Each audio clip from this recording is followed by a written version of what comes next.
Somos todos giros. Então vamos, se calhar já podemos começar. Sim, então, boa tarde a todos e a todas. Vamos então dar início à nossa tertúlia. Vamos começar. Queres que comece já eu? Há mulheres que falam silêncio. Enchem a vida como um batel de sonhos. Se lhes perguntam se querem falar do que arrastam, respondem que é das gaivotas que preferem falar. Trocam a terra firme pelo baloiçar das águas. Não têm âncoras nos barcos, pois é com as mãos e a alma que querem agarrar as amarras do cais. Largam abrigos sem consultar as bússolas e os astrolábios dos navegadores. Não mareiam, deslizam. Não cismam no que não têm. Antes observam as mãos abertas e encontram-nas vestidas de sonhos. Aconselham-se com as marés e escutam os peixes que vêm à tona. Vestem-se para uma festa todas as noites, mesmo que as noites não se abram no vento. Adormecem em almofadas de penas. Os teus corações não precisam de leme. Lília Tavares. Muito obrigada, Cláudia, pela leitura brilhante do poema de Lília Tavares e que dá o mote à nossa tertúlia. Estamos aqui mais uma vez reunidos nesta parceria perfeita entre a Biblioteca e o Centro Qualifica da Escola Secundária Campos Melo. Desta vez pretendemos juntar dois acontecimentos importantes e celebrá-los em conjunto. Trata-se da Semana da Leitura, que se iniciou num dia tão especial para nós, o Dia da Mulher. Quero agradecer a presença de todos e de todas, dos professores, formadores da nossa escola, dos formandos em processo RVCC e do curso EFA. Quero agradecer à senhora coordenadora do Centro Qualifica, a doutora Rosa Macedo, à professora coordenadora da Biblioteca do Fundão, a doutora Dina, à professora Margarida, que foi já professora da Biblioteca Escolar também. Quero agradecer à escritora Teresa Duarte Reis por estar também connosco e, claro, um agradecimento especial à nossa convidada que lançou o tema desta tertúlia, Teresa Correia. Vozes femininas na literatura é o tema da tertúlia. A Teresa é licenciada em Línguas e Literaturas Modernas, possui doutoramento com o tema Insubmissões em clave moçambicana, visões do feminino na obra romanesca de Paulina Chiziane e Mia Couto. Pertence à direção da Associação Colabora e é professora de português no ensino básico e secundário. Teresa, a literatura foi sempre um espaço maioritariamente masculino, não porque os homens fossem mais capazes do que nós ou porque tivessem melhores histórias para contar. Durante muito tempo as pressões sociais fizeram com que a mulher ficasse em segundo plano, dedicada às lides domésticas e ao lar. E escrever ou dedicar-se a uma atividade intelectual era quase considerada uma transgressão. Por isso mesmo, ao longo dos tempos, a produção literária masculina foi superior à feminina. Foi necessária muita insubmissão ou muitas insubmissões para que nós conseguíssemos um lugar na literatura? Ora, então, muito boa tarde a todas as pessoas presentes neste final de tarde, provavelmente já cansados, mas mesmo assim disponíveis para estar aqui. Agradeço muito a vossa presença e agradeço à Escola Campos Melo pelo convite amável, que já se vinha arrastando desde há algum tempo, não é? Porque este Covid não nos deixa realizar todas as nossas aspirações, e em especial à minha querida colega e amiga Luz Coelho por ter reiterado o convite, ter esperado e por toda a simpatia e disponibilidade que ela tem sempre na sua voz e na sua forma de estar. Agradeço muito este convite. E antes de eu começar a minha apresentação, eu vou-lhe pedir exatamente que ela leia um poema que eu escolhi para ela. A uma mulher amada, de Safo. Ditosa que ao teu lado só por ti suspiro. Quem goza o prazer de te escutar? Quem vê às vezes teu doce sorriso? Nem os deuses felizes o podem igualar. Sinto um fogo subtil correr de veia em veia por minha carne. Ó suave bem-querida! E no transporte doce que a minha alma enleia, eu sinto asperamente a voz emudecida. Uma nuvem confusa me enervou a olhar. Não ouço mais. Eu caio num langar supremo, e pálida, e perdida, e febril, e sem ar, um frêmito me abala. Eu quase morro, eu tremo. Obrigada, Luz. Sabe? Obrigada. E então eu vou tentar responder à tua pergunta através da minha breve comunicação. E se me permitem, eu vou lendo para não me perder também no tempo. E vou tentando depois integrar mais algumas leituras que nós vamos tendo aqui ao longo desta sessão, que algumas pessoas amavelmente se ofereceram para fazer. Safo viveu há 2600 anos na ilha de Lesbos e antes de se atirar de um penhasco para o mar, terá deixado estas palavras: digo-vos que o futuro se lembrará de nós. A mais antiga das poetisas tinha razão, mas talvez não pudesse adivinhar o longo tempo de luta e sofrimento que a tarefa de se verem reconhecidas como pessoas iria custar a tantas mulheres nos tempos vindouros.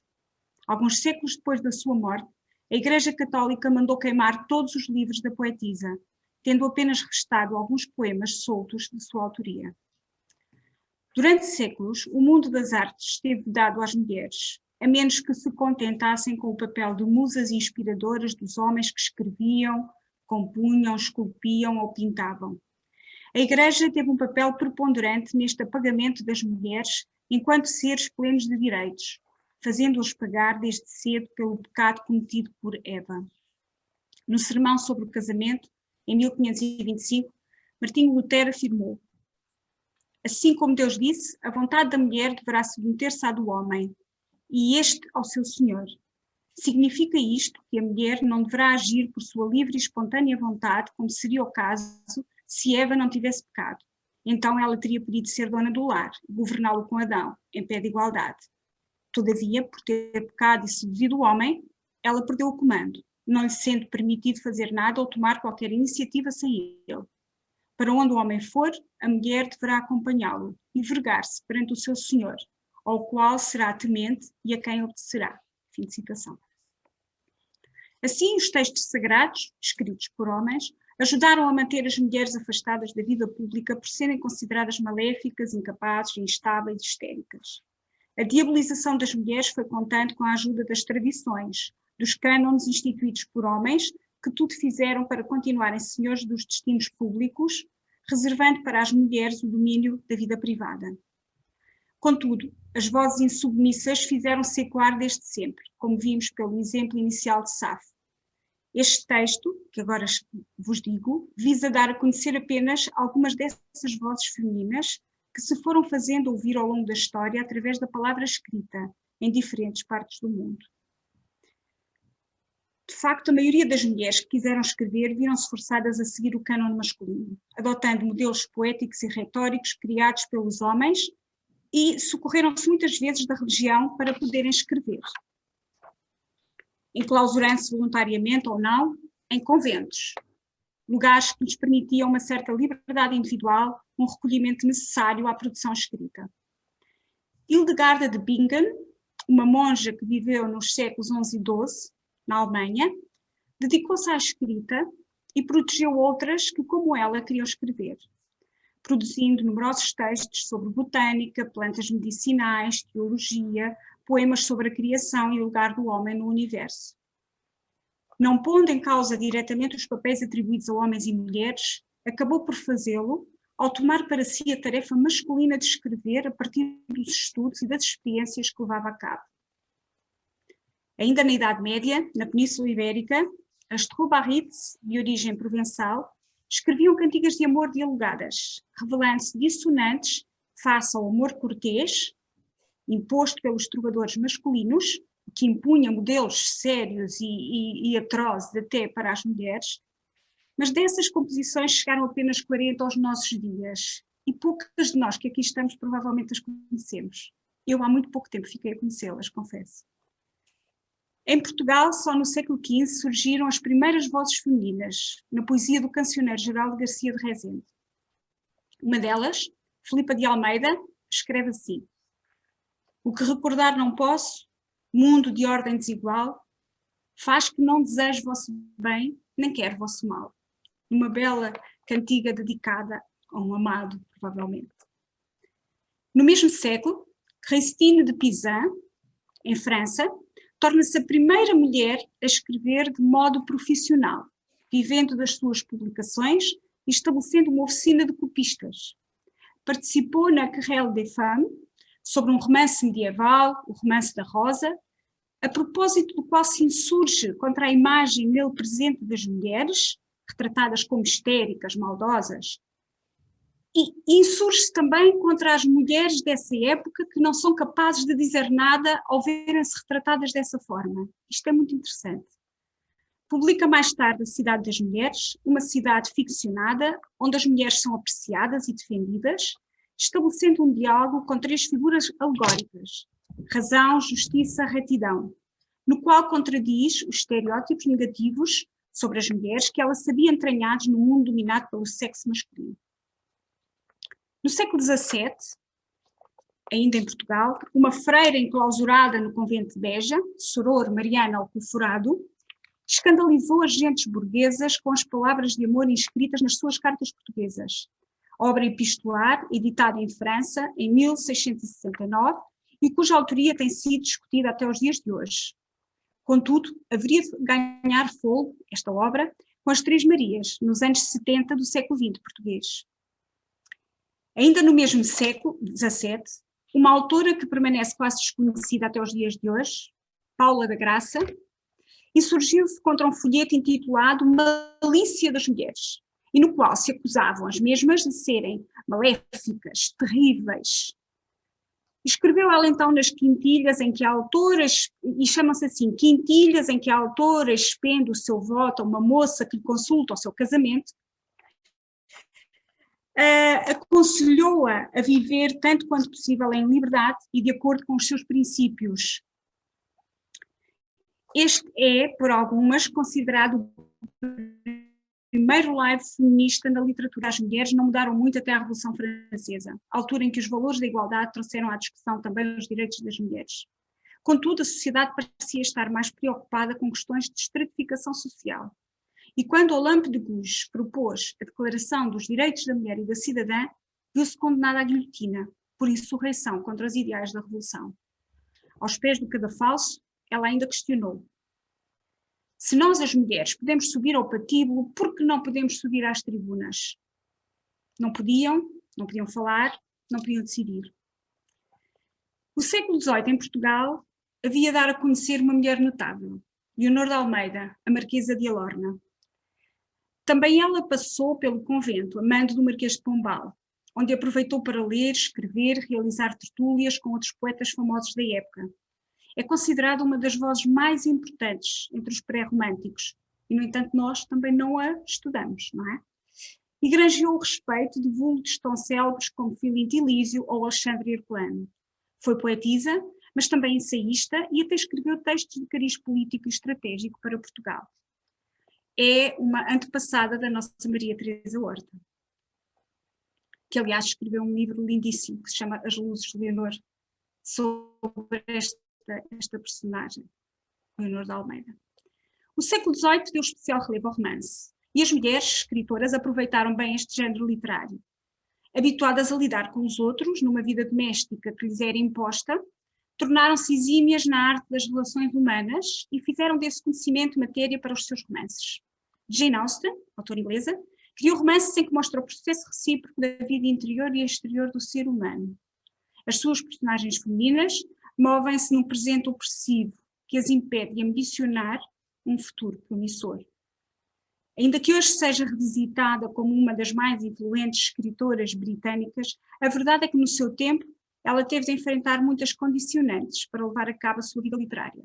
Segundo testemunhos, ela escrevia sobretudo durante a noite e em horas mortas do dia, quando as tarefas domésticas lhe o permitiam, escondendo os seus manuscritos sempre que ouvia o ranger de uma porta, para que ninguém suspeitasse sequer desta sua atividade ilícita. Um século mais tarde, Virginia Woolf escrevia Um Quarto Só para Si, em que reivindicava para as mulheres um espaço só para elas, onde pudessem escrever ou realizar outras tarefas que lhes dessem prazer, longe das obrigações domésticas que as aprisionavam e as impediam de existir enquanto seres dotados de identidade própria. Assim, os séculos XVIII e XIX não se revelaram particularmente favoráveis às mulheres, apesar dos avanços tecnológicos e das revoluções em curso, um pouco por todo o mundo. Aprisionadas aos casamentos que lhes estavam destinados desde cedo, as mulheres permaneciam reféns das tarefas domésticas e dos maridos. Delas se esperava apenas que fossem esposas e mães, os anjos do lar. Umas escondiam, os anjos do lar, a que nós aqui chamamos mais, não é, as fadas do lar. Umas escondiam as atividades da escrita das famílias, outras assinavam com pseudónimos masculinos para conseguirem publicar, como foi o caso das irmãs Brontë. Assim se iam revelando estas e outras escritoras que fizeram uso da escrita para se afirmarem num mundo marcadamente masculino. Mas Virginia Woolf foi mais ousada. Escreveu em nome próprio e em nome das outras mulheres, abriu portas aos feminismos da primeira vaga. No início do século XX, esta voz insubmissa escreveu e editou, realizou conferências e seminários. E finalmente afirmou ter conseguido matar o anjo do lar, descolando da imagem que havia sido atribuída às mulheres, gentis, desinteressadas, dotadas de espírito de sacrifício, ciosas da harmonia, algo que era incompatível com o ofício da escritora. Superar a imagem tradicional da mulher tornou-se premissa para ambicionar o estatuto de escritora, tornando-se sujeito no ato da escrita, abdicando em definitivo do papel de musa inspiradora. Ousada na vida e ousada na escrita, Virginia Woolf escreveu Orlando, um romance cujo protagonista vai assistindo à sua própria transformação de género, num estilo vanguardista de linguagem e tema. Virginia Woolf suicidou-se aos 59 anos. E agora pedia à Carmen que lesse o texto que ela tem para nós ouvirmos. A mulher. Penso que é Carmen, não é? Sim, sim. A mulher, de Flor Bela Espanca. Ó mulher, como és fraca e como és forte. Como sabes ser doce e desgraçada. Como sabes fingir quando em teu peito a tua alma se estorce amargurada. Quantas morrem saudosas de uma imagem adorada que amaram doidamente. Quantas e quantas almas endoidecem enquanto a boca ri alegremente. Quanta paixão e amor às vezes têm, sem nunca o confessarem a ninguém, doces almas de dor e sofrimento. Paixão que faria a felicidade de um rei, amor de sonho e de saudade, que se esvai e que foge num lamento. Obrigada, Carmen. Nada. Em inícios do século XX, Flor Bela Espanca vive esta mesma aspiração a um papel maior na poesia portuguesa, num tempo notável em que os modernistas imprimiam uma senda de renovação às artes, mas se mostravam incapazes de incluir as mulheres neste projeto. A poesia de Flor Bela Espanca é marcada por um lirismo intimista, sedutor, confessional, mas também muito ousado no que às imagens amorosas diz respeito. Pagou cara esta ousadia, vendo-se relegada para um plano inferior das artes, criticada e incapaz de lidar com os seus fantasmas, acabaria por suicidar-se no dia do seu 36º aniversário. Muitos tentaram e tentam afirmar que existe uma escrita feminina, procurando assim uma desvalorização dos temas tratados pelas mulheres e reduzindo a sua capacidade criativa e de análise da realidade. Mas a verdade é que as mulheres sempre procuraram escrever sobre o que as inquietava, tal como os homens, e os estilos foram se adequando aos contextos. Toni Morrison, a primeira escritora negra laureada com o Prémio Nobel da Literatura, afirmou que a literatura não tem sexo, nem nacionalidade, nem raça. A imaginação não se submete a esses rótulos, diz ela. Contudo, há que admitir que cada obra literária há de ser fruto de um tempo e de um lugar, condicionada por experiências pessoais que resultam dessas marcas. E agora pedia à Paula que lesse o texto também que selecionei para ela. Luz, disse bem, Paula? Sim, sou eu. Ok. Disseste sim. Mas em teias seremos, se precisas três, aranhas astuciosas fiando de nós mesmas nossa arte, vantagem, nossa liberdade à ordem. Afinal, que labor procuramos, que caminhos traçamos em premeditada terra, que crueldade usamos, e nem só. Nem só de nós falamos, nem só de quem mora connosco. A quem cedemos porta ao trio, eles coniventes embora temerosos, por isso mesmo coniventes, perante a aventura que não entendem, mas onde entraram por nos tecerem perto e no fundo urgentes. Que nem só também Mariana nos é hoje única freira. Outra entrou em nossa história, de memória lembrada, com seu medo, o corpo nu rasgado sobre a cama, os olhos escondidos sobre os medos. Obrigada. É um excerto das novas cartas portuguesas, que eu vou falar então a seguir. A literatura também pode surgir como instrumento privilegiado de lutas pessoais ou coletivas. Durante a ditadura, os neorrealistas escreveram para denunciar as injustiças sociais, e numa atitude de desafio perante as autoridades. As mulheres escritoras também usaram da palavra para desafiar a ditadura, colocando em causa a guerra colonial, denunciando a pobreza, a subalternidade das mulheres e os limites impostos à sua sexualidade por um regime retrógrada, hipócrita e bafiento. Foi este o desígnio das novas cartas portuguesas, editada em 1972 com a autoria de Maria Teresa Horta, Maria Velho da Costa e Maria Isabel Barreno, as Três Marias, as tais três aranhas astuciosas que a Paula falou. Esta obra de género híbrido teve por mote as cartas portuguesas de Mariana Alcoforado, que eu falei atrás, procurando desmontar a imagem estereotipada da mulher abandonada, suplicante e submissa, numa relação de amor e devoção, subserviência e autonomização, presente naquela obra do século XVII. Nesta apresenta-se o país mergulhado na mais longa ditadura da Europa, uma guerra que teimava em ceifar vidas e criar infelicidade, desprezando os direitos dos povos à independência. Um país pobre, atrasado, em que as mulheres não podiam exercer os mais básicos direitos, como votar ou decidir sobre o seu próprio corpo. A publicação desta obra contou com a chancela de Natália Correia, que se recusou a efetuar cortes que permitissem escapar à censura. 3 dias depois de ter sido publicada, a obra foi recolhida e destruída pelas autoridades. E às Três Marias foi instaurado um processo judicial por terem escrito um livro de conteúdo insanavelmente pornográfico e atentatório da moral pública, assim disseram. Sucederam-se movimentos nacionais e internacionais a favor das Três Marias, em manifestações feministas e em declarações individuais, como por exemplo de Simone de Beauvoir, Marguerite Duras e Doris Lessing.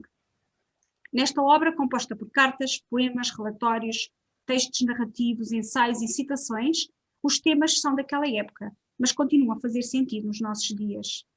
Como diz Maria de Lourdes Pintacil, outra grande mulher, no prefácio, são uma forma nova de dizer a pessoa humana e o seu modo de estar no mundo. Continua a ser um livro estudado e traduzido, um dos livros portugueses mais traduzidos em todo o mundo. E dele pode retirar-se então a lição maior. Ninguém me peça, tente, exija que regresse à clausura dos outros. Quanto às Três Marias, nunca desvendaram quem escreveu o quê e todas elas continuaram as suas carreiras literárias, marcadas pela militância cívica, sendo escritoras até aos dias de hoje. 2 delas já faleceram muito recentemente, mas Maria Teresa Horta continua a editar e continua a receber prémios. Na altura, elas conseguiram escapar ao julgamento, porque, entretanto, deu-se o 25 de abril de 1974. Ora, então agora pedi à Cláudia que lesse também um texto. Já saiu. Da Natália. Sim. Da Natália, Alice. Ai, Alice. Sim, Alice. Pronto. Minha estreia. Posso ler então? Sim, faz favor. Eu não sou deste mundo. Então de qual planeta absurdo me acontece a vida, que o carinho me põe de original e a minha estrela dá como perdida? Pelo condão de um humor filosofal, do estranho estado me fins distraída. Num hífen entre o nada e o ideal, hasteio a farsa de coisa conseguida, estranheza de ser, de agoniado espanto sou feita. Num sonho naufragado, tempo emprestado com um astro louco ao fundo. sitiada por trevas não descanso de indagar a minha essência e só me alcanço na loucura de não ser deste mundo. Natália Correia. Muito obrigada. E não era mesmo a Natália Correia. Ela não foi apenas editora, foi sobretudo uma grande poetisa e dramaturga, para além de ficcionista, e foi uma das mais notáveis personalidades do panorama literário e político do século XX. Toda a gente já ouviu falar, provavelmente, naquela sua fantástica intervenção no Parlamento, não é? A propósito da votação da lei do aborto, mas não vou falar dessa. Organizou a antologia da poesia erótica e satírica portuguesa, o que lhe valeu também uma condenação a 3 anos de prisão, em 1970, que felizmente também não cumpriu, porque sabem que os julgamentos vão sempre adiando, e então veio 1974. A sua poesia é trespassada por um certo sentido cósmico da existência, e nela ensaia a revolta contra todos os condicionalismos. Voz incómoda durante a ditadura, continuou a sê-lo depois da Revolução. No recém-publicado diário Não Percas a Rosa, estão compilados textos escritos entre 25 de abril de 1974 e 20 de dezembro de 1975, bem como textos de crónicas publicadas no jornal A Capital, a convite do seu amigo David Mourão Ferreira. A liberdade foi sempre o seu maior desígnio. A propósito do dia da Revolução, ela escreveu: a iminência de ver florir por fora a primavera, que sempre trouxe dentro do meu amor à liberdade, morde-me o coração como uma alegria insuportável. E agora pedia à Teresa Duarte Reis que lesse o seu poema.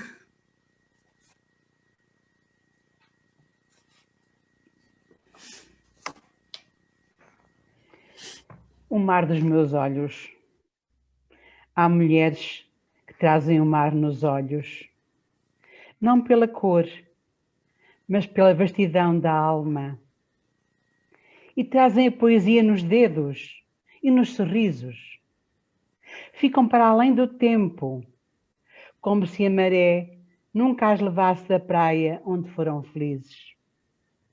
Há mulheres que trazem o mar nos olhos, pela grandeza da imensidão da alma, pelo infinito modo como abarcam as coisas e os homens. Há mulheres que são maré, em noites de tardes e calma. Muito obrigada por essa magnífica leitura. E a Sofia é sempre de nos tocar, não é? Tão doce, tão doce. Contemporânea de Natália Correia, mas pelos vistos nem sempre as duas se encontravam nas suas opiniões e nas suas formas de estar. Sofia de Melbrenner distingue-se na luta pela defesa dos direitos humanos dos presos políticos, num exemplo de resistência e desassombro. A sua poesia enaltece a liberdade e a procura da justiça, de que é exemplo o poema dedicado a Catarina Eufémia, que, segundo ela, não se resignou a ficar, e passo a citar, em casa a cozinhar intrigas, segundo o antiquíssimo método oblíquo das mulheres, mas antes ousou ser mulher e não somente fêmea. É um poema belíssimo que ela dedica à Catarina Eufémia, e aliás a Maria Teresa Horta também lhe dedica um poema à Catarina Eufémia. Enquanto em Portugal se ouviam estas e outras vozes de escritoras que marcavam o panorama literário nacional propondo temas desconcertantes, noutros países a nós ligados por laços históricos e linguísticos, outras vozes femininas insurgiam-se contra o poder colonial que as subjugava. Noémia de Sousa, poetisa moçambicana, foi também jornalista e deixou uma obra poética breve, mas marcante. Um livro intitulado Sangue Negro. Na consciencialização da negritude enquanto marca emancipadora do povo moçambicano, este livro foi um marco. Num dos poemas, muito brevemente, ela diz: nervosamente, eu sento-me à mesa e escrevo. Dentro de mim, deixa passar o meu povo. How let my people go. E já não sou mais que instrumento do meu sangue em turbilhão. Na senda da negritude, e marcadamente feminista, a romancista Paulina Chiziane marcou o panorama literário moçambicano. Num país onde o machismo e o patriarcado matam centenas de mulheres todos os anos, vítimas de violência doméstica, onde os casamentos prematuros são uma realidade inominável, e as tradições, como a poligamia, teimam em subalternizar as mulheres, romances como O Alegre Canto da Perdiz ou Niquetes são reveladores das injustiças a que as mulheres estão sujeitas na vida familiar e social. Nos seus romances, a autora expõe as violências que se abatem sobre os povos colonizados e onde as mulheres sofrem a dupla discriminação de serem mulheres e de serem negras. Contudo, os romances de Paulina Chiziane apresentam caminhos de emancipação para as mulheres, induzindo-as à conquista do seu próprio espaço na vida familiar e social, sobretudo através da educação e do trabalho remunerado, que é uma das bandeiras, digamos assim, do romance Niquetes, que é um romance sobretudo sobre a poligamia. Esta autora moçambicana, curiosamente, assina o prefácio de uma autora portuguesa da atualidade, de um livro de uma autora portuguesa da atualidade, Isabela Figueiredo. Este livro, segundo José Gil, restitui a verdade nua e brutal do colonialismo português em Moçambique. Este é o prefácio de José Gil. Isabela Figueiredo é uma escritora corajosa, direta, que no caderno de Memórias Coloniais, editado em 2015, reflete sobre a sua passagem e a da sua família por Moçambique, na qualidade de colonos. Nas palavras de Chiziane, passo a citar, ao longo dos capítulos do caderno, a menina transporta para o nosso tempo fragmentos de vozes que ecoam de uma outra época, especialmente as memórias de um tempo mais penoso para as mulheres, brancas e negras, pois estavam sujeitas a um sistema baseado no catolicismo e no patriarcado. Escrever sobre os tempos coloniais e pós-coloniais é recente em Portugal, especialmente se forem mulheres a fazê-lo. Por isso, ousar fazê-lo é já em si um ato de rebeldia, uma vez que o tema suscita discussões acesas, muitas vezes baseadas em preconceitos e muito pouca informação. Contudo, algumas escritoras têm-no feito. Lídia Jorge, na Costa dos Murmúrios, Teolinda Gerção, A Árvore das Palavras, ou Dulce Maria Cardoso, O Retorno. Estas três mulheres são alguns exemplos de escritoras portuguesas que viveram a experiência colonial e falaram sobre ela. Por outro lado, assiste-se recentemente ao aparecimento de vozes femininas que, tendo raízes africanas, conduzem um outro olhar sobre a era pós-colonial. Jaimília Pereira de Almeida, no seu primeiro romance em registro semi-autobiográfico, que se chama Esse Cabelo, narra a história de uma menina de 3 anos que aterra em Lisboa, vinda de Angola, e as suas memórias até ao momento em que se decide por um certo tipo de cabelo, emancipador e revelador da sua identidade enquanto mulher negra. Em Luanda, Lisboa, Paraíso, somos confrontados, nós, portugueses, com a nossa própria imagem transmitida por quem chega em busca de sonhos. Outras escritoras, noutras partes do mundo, pouco favoráveis às mulheres, ensaiam percursos literários próprios e libertadores. Não pensemos que há lugares onde as mulheres nem se atrevem, não.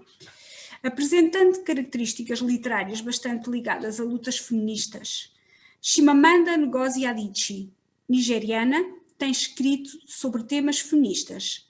Livros como Todos Devemos Ser Feministas, ou Como Educar para o Feminismo, ou A Cor do Hibisco, que é já um romance. Os dois primeiros são manifestos, mas o último é já um romance. Mas escreve também sobre a história do seu país. A sua última obra é uma obra de grande folgo, de mais de 700 páginas, que se chama Meio Sol Amarelo, e em que ela cruza a história de várias personagens femininas com a história do seu país, a Nigéria, e aquele que teria sido o seu país, provavelmente, o Biafra, caso esse país tivesse vingado, e faz descrições, narrações duras da guerra civil que preencheu aqueles dias. Ou ainda sobre a condição de mulher imigrante nos Estados Unidos, que é o caso dela, no livro Americana. E agora pedia à Isabela Almeida que lesse o seu texto, por favor. Sherazade. Para se vingar de uma que o atraiçoara, o rei degolava todas. Casava-se ao crepúsculo e ao amanhecer enviuvava. Uma após outra, as virgens perdiam a virgindade e a cabeça. Sherazade Foi a única que sobreviveu à primeira noite e depois continuou a trocar um conto por cada novo dia de vida. Estas histórias, por ela escutadas, lidas ou inventadas, salvavam-na da decapitação. Contava-as em voz baixa, na penumbra da alcova, sem outra luz que não a da lua. Sentia prazer ao contá-las e prazer oferecia, mas tinha muito cuidado. Às vezes, enquanto narrava, sentia que o rei estava a estudar-lhe o pescoço. Se o rei se aborrecesse, ela estava perdida. Foi do medo de morrer que nasceu a mestria de narrar. Muito obrigada. Um belo texto, não é? Um belo texto escrito por Eduardo Galeano, num livro que se chama Mulheres,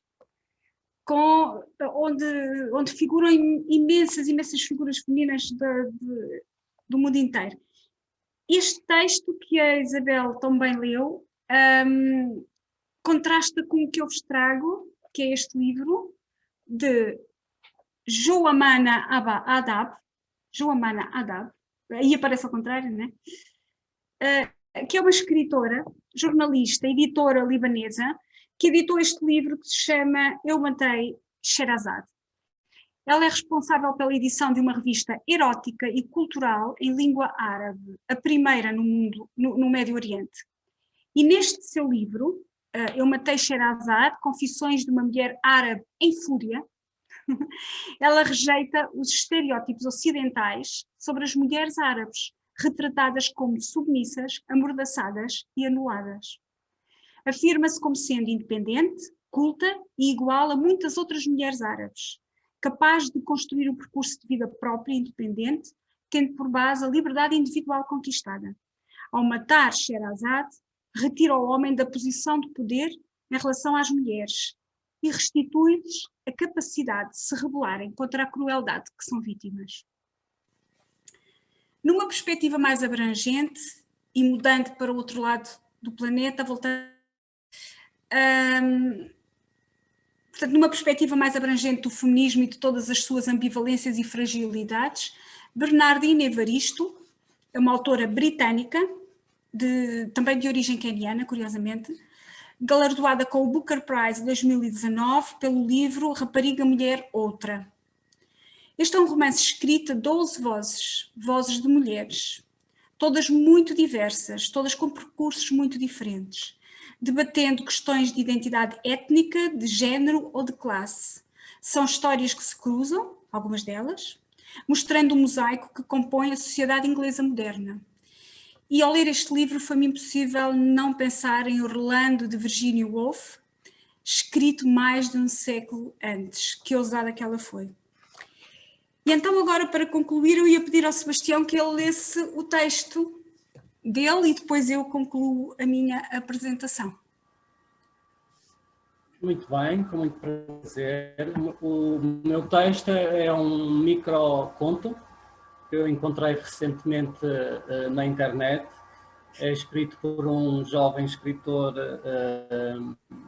artista geral e blogger também, que se chama Olivaldo Júnior, e o microconto chama-se A Fúria da Musa. Era uma vez uma musa de um nobre poeta. Ela não fazia outra coisa senão ser isso. Ora, estava cansada de ser musa e se sentir usada. Musa é mulher que se usa, acho eu. Mas o caso é que aquela musa não queria mais o seu cargo. Assim, no meio da escrita de mais um poema, pelo poeta a que se achava submetida, desceu do pedestal e voou. O poeta, coitado, até hoje não escreveu mais nada. Até o poema que ficou ao meio permanece ao meio. E a musa, pelo que eu soube, deixou as asas de lado, voltou a estudar. Muito obrigada por essa belíssima leitura. Pela musa que voltou à escola. Então, para concluir esta minha comunicação, Ao longo dos tempos, as mulheres foram vítimas de tentativas de silenciamento por diversos motivos. Contudo, muitas foram as vozes que se afirmaram através das artes, especialmente da escrita. Se permaneceram ocultas durante séculos ou se foram desvalorizadas, tal deveu-se à conjugação de fatores ligados à religião, às tradições, ao patriarcado, que teimaram em reduzir o papel das mulheres à condição de mães, esposas ou musas, retirando-lhes força identitária enquanto pessoas únicas e capazes de desbravar caminhos. Esta escolha de vozes femininas, que aqui vos trouxe, que se rebelaram pela escrita, foi apenas um modesto contributo muito pessoal para homenagear todas aquelas que, de formas muito distintas, têm atuado no sentido da construção de um mundo mais igual e mais fraterno, onde as diferenças entre homens e mulheres não ditem a supremacia de uns sobre as outras. A todas vocês e a todos vocês, o meu bem-aja por me terem escutado, e agora passo a palavra à Luz. Obrigada, Teresa. Nós é que agradecemos teres disponibilizado este tempo para falar connosco, mas antes de passarmos aos comentários e às questões, eu queria pedir ao Miguel que nos lesse um pequeno excerto de uma obra por si escolhida, que nos fala de uma história narrada por uma mulher e é uma história de superação, como é tão característico das mulheres. Exatamente. Começo só por apresentar esta capa maravilhosa do último livro que eu acabei de ler, que se chama A Parteira Alemã, que é de uma jovem jornalista e com pretensão de ser romancista, sobretudo, e eu começo por ler apenas a primeira página deste primeiro capítulo, que se chama Irena. Como dá para perceber mais ou menos pelo título, este livro encaixa-se naquela literatura que nasce da temática da Segunda Guerra Mundial, e eu achei fascinante o início e agarrei-me a ele e devorei-o em menos de 4 dias, creio eu, por ser tão intenso e tão provocador. Irena. Alemanha, janeiro de 1944. Por uns breves instantes, o barracão ficou todo tão silencioso quanto era possível estar àquela hora da madrugada, um quase silêncio só perturbado por alguns roncos femininos. A monitora da noite andava para trás e para a frente, ao longo das filas de beliches de vara na mão, atenta às ratazanas que tentassem mordiscar os membros imóveis das mulheres, pronta a atacar as malvadas predadoras. Pequenas nuvens de vapor erguiam-se dos beliches superiores à medida que o hálito das deportadas encontrava o ar gélido e parado. Era estranho não ouvir as mulheres tossir à vez, uma sinfonia de costelas sacudidas pela força da infecção nos seus pobres pulmões, como se mais um espasmo fosse o suficiente para lhes rasgar o externo e lhes abrir o peito. De 30 em 30 segundos, a escuridão era atravessada por finos raios de luz branca, quando os projetores faziam a sua incessante ronda pelos buracos entre as finas tábuas, no único lugar a que podíamos chamar casa. Eu estava a dormir na parte dianteira do barracão. Sabendo que Irena se encontrava nas primeiras fases, um grito súbito vindo do beliche do lado da salamandra quebrou o silêncio, quando uma violenta contração se enrolou dentro dela e lhe interrompeu o sono inquieto, escapando-se por entre os dentes partidos. Anke! Anke! Gritou ela. Não! Não! Não! Faz isto parar! A sua angústia não se devia à fraqueza. Irena já tinha feito aquilo 2 vezes antes da guerra. Mas ao inevitável resultado do processo do trabalho de parto, um nascimento. O bebê nasceria, e esse era o pior dos seus pesadelos. Enquanto estivesse lá dentro a dar um pontapé ocasional e provas de que não sugara todos os fluidos vitais da mãe e mesmo assim não fora o suficiente, havia esperança. Cá fora, a esperança diminuía muito depressa. Muito obrigada, Luís, pela partilha. Muito obrigada. Eu vou lançar agora a voz às colegas, aos colegas, aos formandos que queiram colocar alguma questão à Teresa, que queiram fazer alguma observação, pedir um esclarecimento, um comentário. Quem quiser, faça o favor de usar da palavra.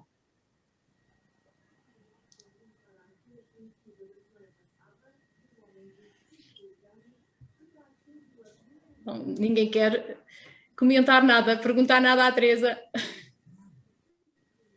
Eu perguntar não, só quero dar os parabéns, adorei. Ficava aqui até, não sei, até à meia-noite, uma a ouvir. E agradeço esta partilha que realmente, e então nos dias de hoje eu nem sei, nem consigo ter um adjetivo porque é tão bom. Estou grata pela partilha, foi muito bom e parabéns a todos.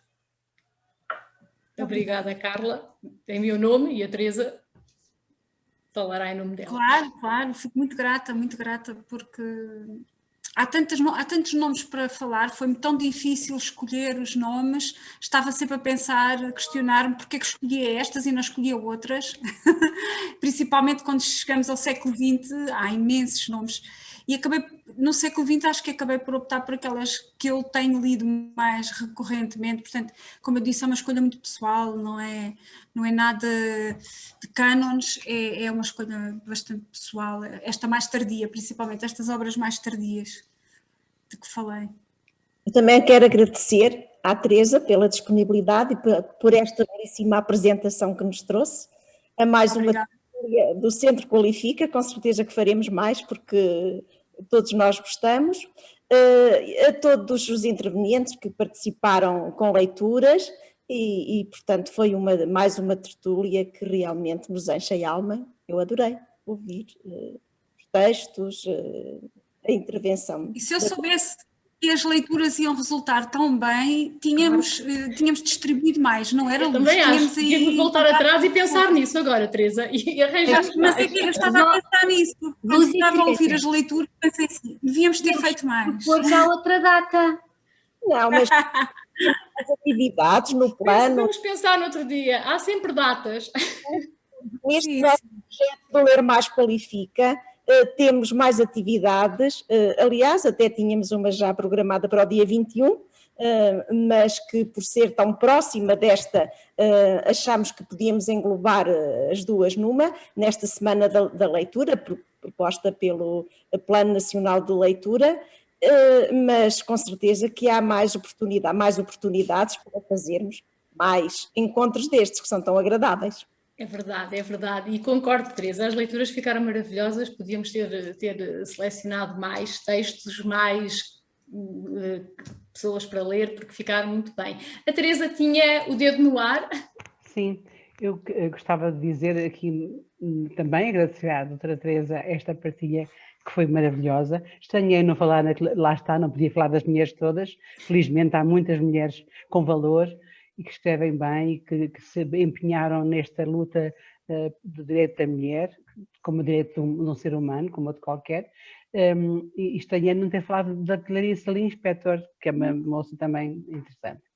Mas realmente este caminho que nos relatou e que nos mostrou, e que nós sabemos que de facto há tantas mulheres que são valiosas, e tem-se falado muito nestes dias, mulheres que destacaram ao longo da vida, por outras razões também, não só da escrita, mas para mostrar que a mulher, tal como o homem, é um ser importante na natureza, na vida, na vida política e económica e literária, neste caso, e é bom podermos ter tomado parte neste trabalho tão bonito que a nossa amiga doutora Teresa e a Luz nos fez assim encaminhar para este encontro tão maravilhoso e tão rico de partilhas. Obrigada. Tem razão. Muito obrigada.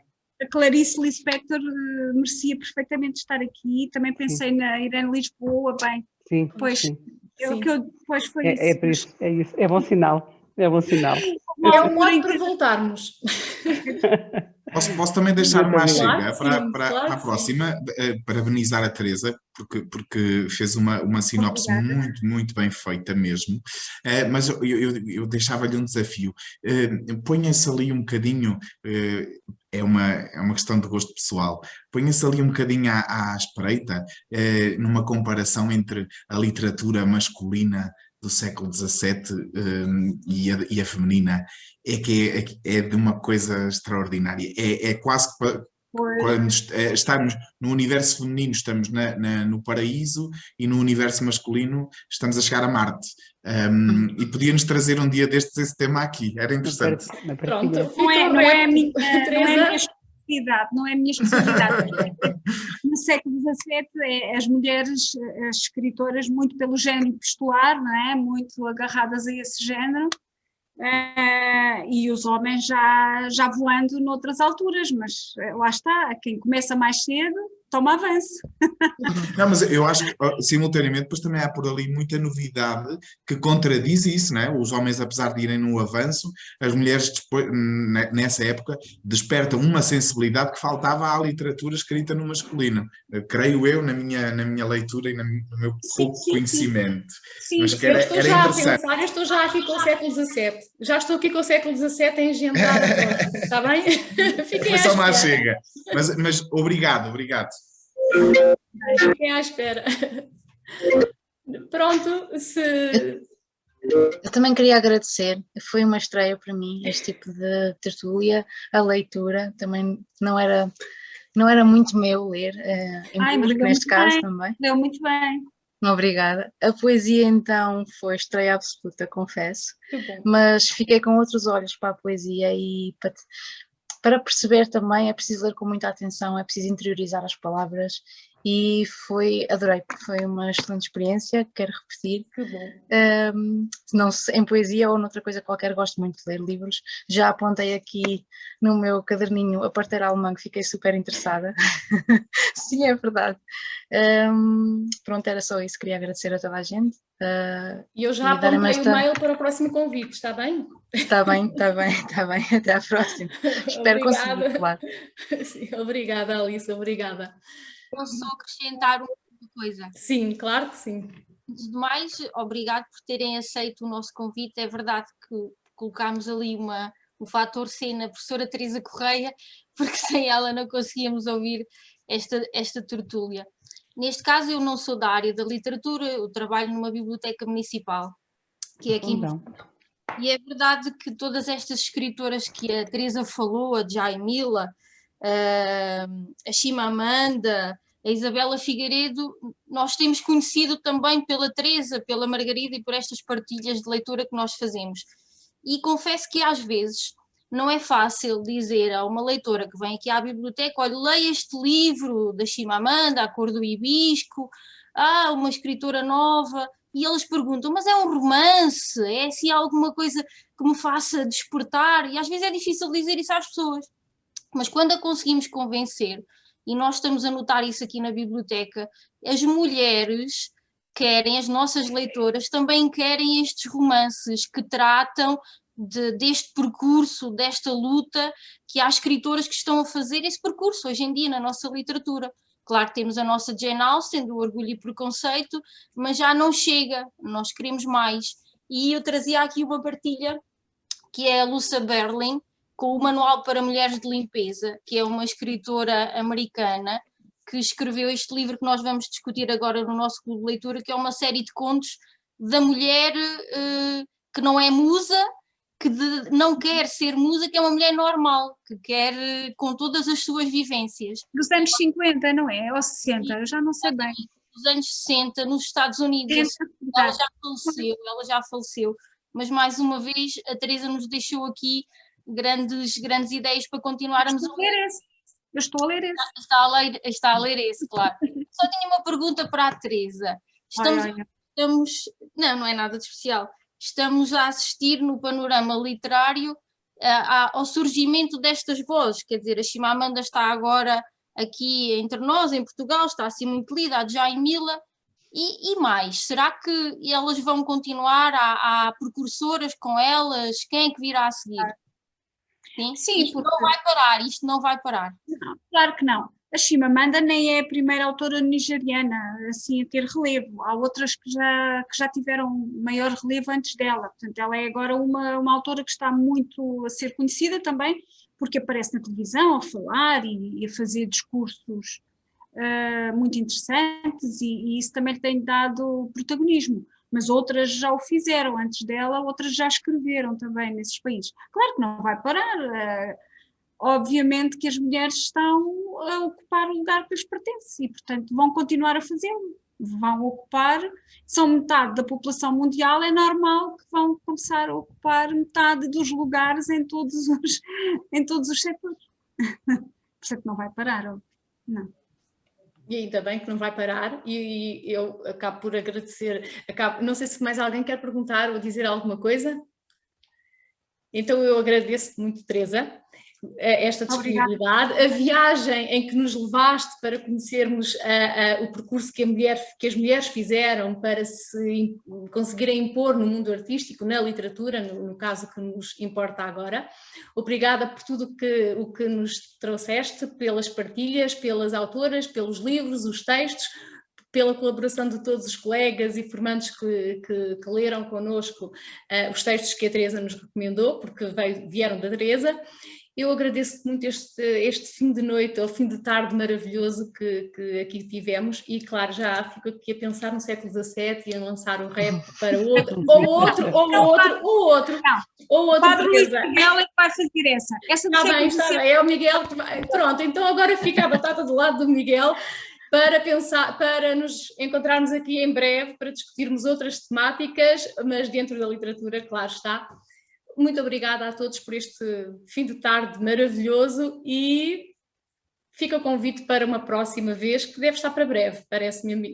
Obrigada a todos. Que bom. Até à próxima. Que bom, até à próxima. Obrigada. Luz, da próxima vez, já sabes. Boa tarde, até a todos. Luz. Sim. Oh, Margarida, já está na agenda. Ok, e a Dina também. Margarida, está? Pronto, não te esqueças. Não, nem pensar, a partir de agora. A partir de agora, Margarida, isto foi uma relação que começou e nunca mais vai acabar. Ok, é assim mesmo. Nós vimos logo naquela altura que havia ali qualquer coisa. Havia. Eu também achei logo que havia ali alguma coisa que nos unia. Não se paga o homem aquilo que as formações uniram. Olha, obrigadíssima por teres permitido. Obrigada. E obrigada à Teresa também. Gostei imenso, como sempre. Pá, olha, é este vício que eu tenho dos livros, e da Teresa e disto tudo. Meninas, gostei imenso. Obrigada. Estavam a dizer que a reunião vai terminar. Muito obrigada. Obrigada. Boa noite. Boa noite. Obrigada.